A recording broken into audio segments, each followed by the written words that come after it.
আচ্ছা, এবার আমি বলি বৃশ্চিকের আরেকটি বিশেষ কথা, সেটি হলো যাদের কাজ চলে গিয়েছে। তো যারা কাজ নেই বর্তমানে তারা তো পেয়ে যাবেন, আমি তো কনফার্মেশন দিলাম আপনাকে। তবে চলুন আমি নক্ষত্র ভিত্তিক প্রেডিকশনটা যখন করব এটা নিয়ে আরও স্পেসিফিক আলোচনা করব।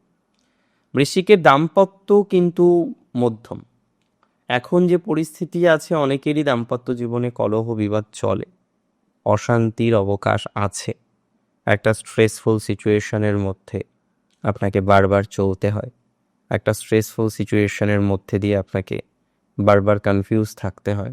তো যারা অত্যন্ত স্ট্রেসে আছেন, একটা স্ট্রেসফুল সিচুয়েশনে আছেন, ধীরে ধীরে ধীরে ধীরে রিল্যাক্সেশন করার চেষ্টা করুন, ধীরে ধীরে অপরচুনিটিস করার চেষ্টা করুন, ধীরে ধীরে গ্রোথ করার চেষ্টা করুন।